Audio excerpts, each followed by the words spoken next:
Game and Feral Animal Legislation Amendment Conservation Hunting Bill, first read. Thank you. Mr President, I move that this bill be now read a second time.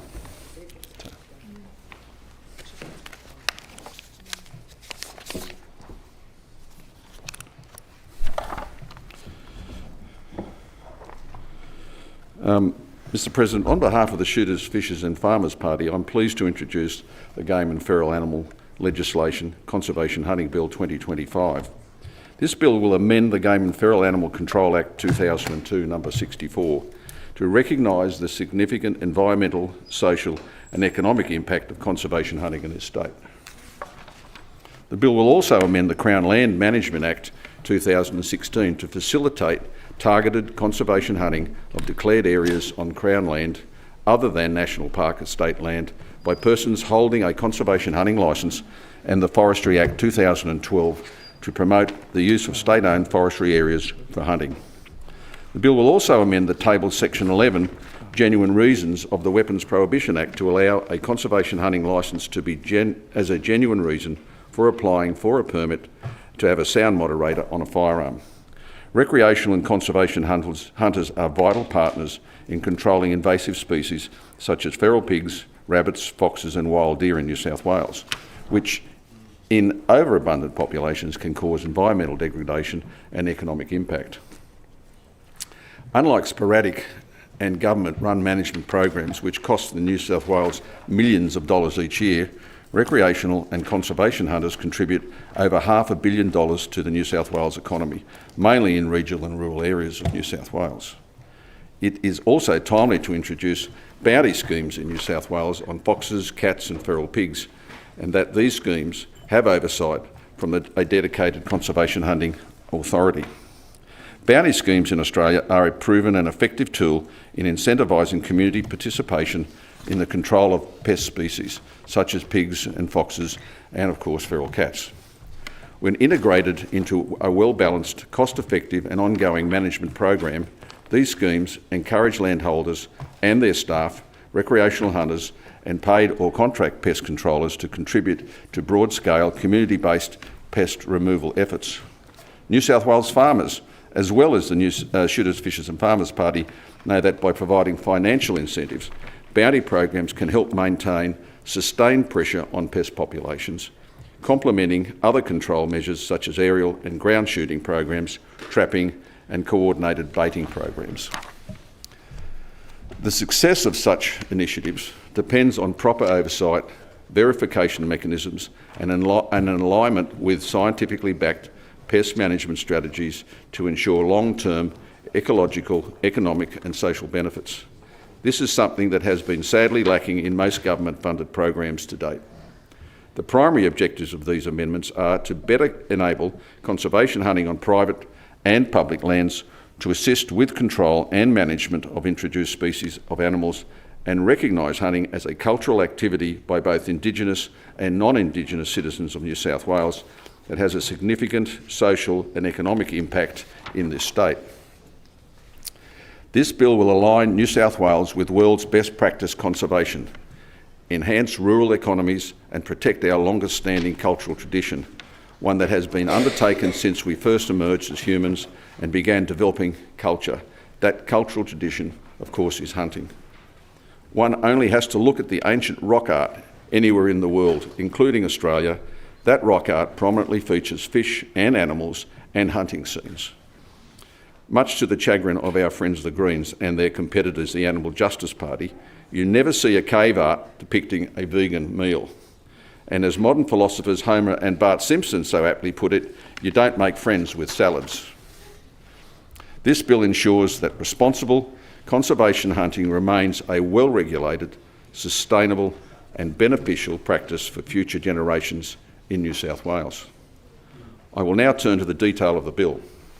Schedule 1 of the bill amends the Game and Feral Animal Control Act 2002 to insert Section 3, objects relating to the promoting hunting on public and private land as a way to encourage conservation, preserve cultural heritage, and through hunting encourage engagement and connection with the natural environment.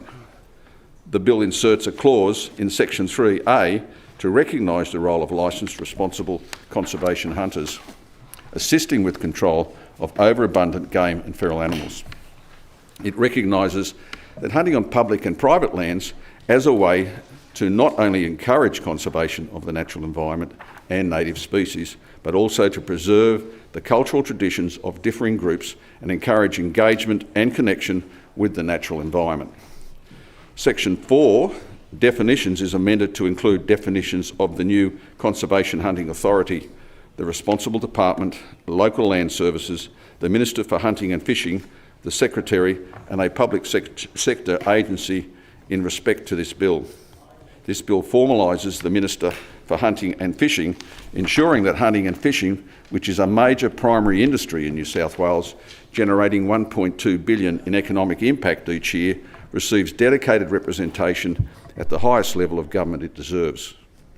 Section 4A inserts a section that defines a person's right to hunt for cultural and recreation reasons and to assist in the management of invasive and overabundant introduced species.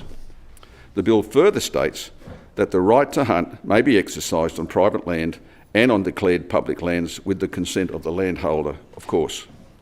Article 5 of UNESCO's Universal Declaration of Cultural Diversity states that all persons have the right to participate in the cultural life of their choice and to conduct their own cultural practices subject to respect for human rights and fundamental freedoms.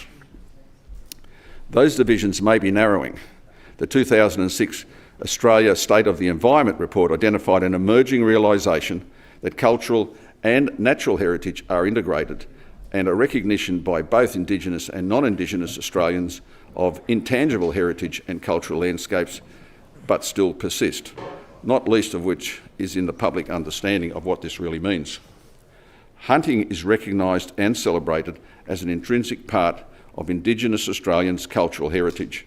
It is even acknowledged that hunting helped shape the natural landscape and therefore its use and cultural overlay. Yet hunting is denied or vilified as a component of non-Indigenous Australian cultural heritage. We question this prejudice.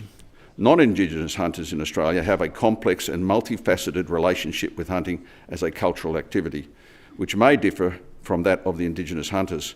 However, both groups share a deep connection to the land and wildlife they hunt, and hunting remains a shared and significant part of our mutual cultural identity.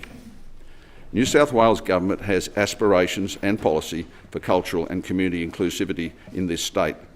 If there was one group or sector that has been continually overlooked, if not excluded from public land use, it is indeed the shooters and hunters of this state.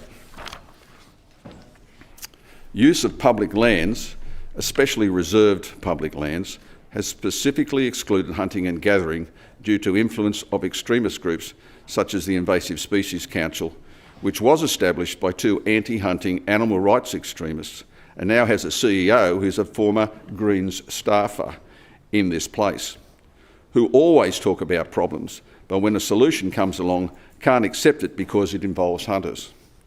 The Invasive Species Council has indeed shown its true colours yesterday, and that colour is a deep, deep green, if not red. Their CEO's comments yesterday reflect green politics. This is indeed all about politics for them and not about addressing the challenges New South Wales faces controlling invasive and pest species. If they were genuine and apolitical, they would embrace solutions to the invasive species invading New South Wales. Instead, it's all about them and personal self-promotion. The real pests in this narrative are indeed the Invasive Species Council, the true rabbits of conservation. The lock it up and leave it culture and dogma of reserve management in New South Wales has largely been influenced by the New South Wales Parks Association, founded on a former bushwalking group, so that other backcountry users have been excluded from their parks and their reserves, and indeed, if they get their and the Greens' way, all of their public lands. This dogma has contributed significantly to the problems we faced today. As part of the right to hunt and gather, all public land planning, excluding national parks of course, should include the concept of sector allocation, where all sustainable land uses and have a minimal impact on natural values or ecological processes be included and allocated access. I would like to acknowledge and thank the members of the Game and Pest Management Advisory Board for their work over the 12-year life, and especially its chair, Emeritus Professor Rob Mulley, for their incredible contribution to sound wildlife management policy in New South Wales over the past 40 years. I'd like to make particular mention and recognise Mrs Christine Hall, an Inverell resident and farmer who has given me invaluable advice and counsel over the years.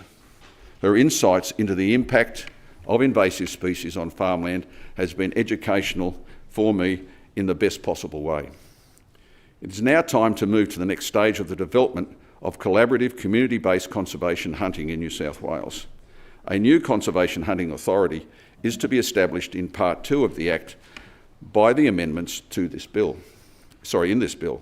The proposed Conservation Hunting Authority will serve as the key body representing the interests of licensed conservation hunters under this law. The Conservation Hunting Authority will be chaired by an independent chairperson nominated by members of the Conservation Hunting Authority Board and who will be appointed by the Minister for Hunting and Fishing. This bill is about balance. It ensures hunting is recognised, managed effectively, and hunters have a say in the decision making. It is about responsible conservation, ethical hunting, and ensuring that our public lands are managed in a way that benefits everyone. The Conservation Hunting Authority will stand up for licensed responsible conservation hunters, ensuring their voices are heard when decisions are made that affect them.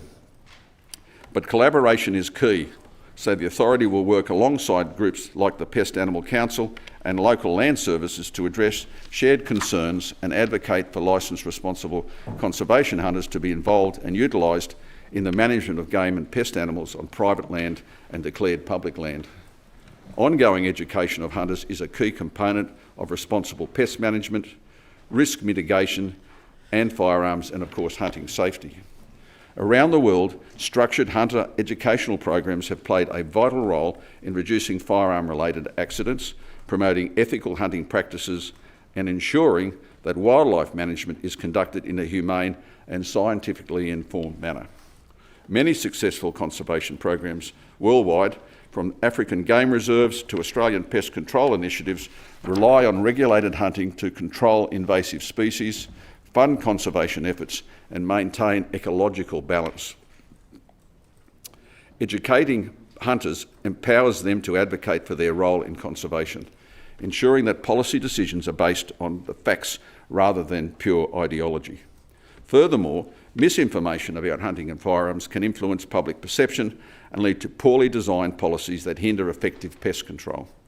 By actively engaging with the broader community, including policymakers, media and conservation bodies, conservation hunters can help bridge the gap between public perception and the reality.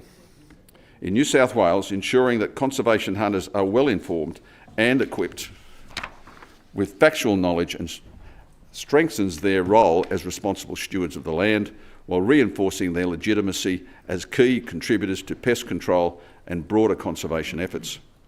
Additionally, the authority will promote the benefits of hunting, not just as an outdoor pastime, but as a way to support regional economies, conserve the environment and native wildlife, and uphold important cultural traditions. Hunting has long been a significant contributor to regional economies. The numbers speak for themselves. In 2020, the New South Wales Department of Primary Industries, DPI, released performance and data insights that ranked recreational hunting as the state's fifth largest primary industry, contributing $1.46 billion annually to the economy. This is not just about dollars, it's about livelihoods. We have large areas of public land that could be used for conservation hunting, yet for no good reason, licensed law-abiding hunters have been denied consideration, let alone access, even in the remote areas where feral animal populations are out of control. This is not just about economic opportunity, it's about effective conservation. New South Wales, Victoria and the Northern Territory have already demonstrated the success of well-regulated public land hunting programs. These programs have delivered positive results in pest control, regional development and outdoor recreation. By expanding access to public land for hunting, we can improve environmental outcomes, reduce government expenditure and create positive physical, mental health benefits for participants. By supporting Indigenous hunting and land management practices, we can also create employment opportunities, strengthen cultural traditions and boost regional economies. The time for change is now. Through this bill and the Conservation Hunting Authority, New South Wales has the opportunity to lead the nation in recognising the true value of hunting, not just as an outdoor pastime, but as a legitimate, productive and essential industry. While it will have responsibilities set out under the law to ensure the objects of the Act are met, let me make it clear, the Conservation Hunting Authority will not have responsibilities for law enforcement and compliance. For the leftist media and those in this place with a selective hearing, I repeat it again, the Conservation Hunting Authority will not have responsibility for law enforcement and compliance. This will remain with the Department of Primary Industries, Hunting and Forestry Compliance Unit. In keeping with increasing the scope and opportunity for conservation hunters to contribute to controlling pest and invasive animals, this bill will create a new class of hunting licence, the Conservation Hunting Licence. The Conservation Hunting Licence will replace the R licence and be aimed at training conservation hunters in the use of modern technology such as night vision and infrared scopes and optics, as well as training conservation hunters in risk management to better incorporate them in animal management and control programs in peri-urban situations, small Crown land areas, as well as seasonally in other Crown land areas and forestry areas with seasonal lows in other use. This bill also amends the genuine reasons for granting a permit for a suppressor for firearms to allow conservation hunting licence to be recognised as a genuine reason for obtaining a permit and use a sound suppressor on a hunting rifle. This is a common sense measure that aligns with best practices in wildlife management, animal welfare and hunter safety all over the world.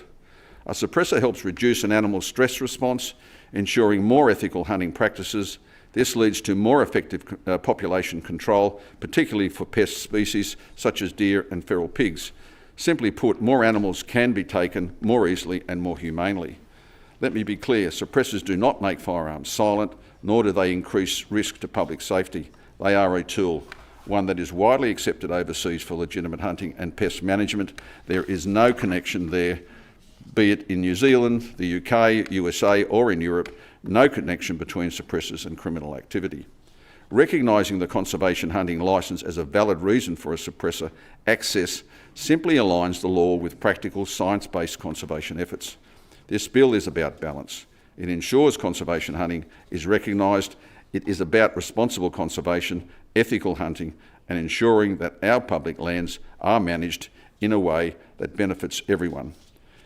In summary, the Game and Feral Animal Control Act Conservation Hunting Bill 2025 recognises the vital role of licensed conservation hunters in managing invasive species, protecting cultural traditions and strengthening regional economies. Through the establishment of a new Conservation Hunting Authority, introduction of a conservation hunting licence, support of bounty schemes and common sense reforms like suppressor access, the bill ensures that hunting remains a regulated, ethical and effective tool for conservation.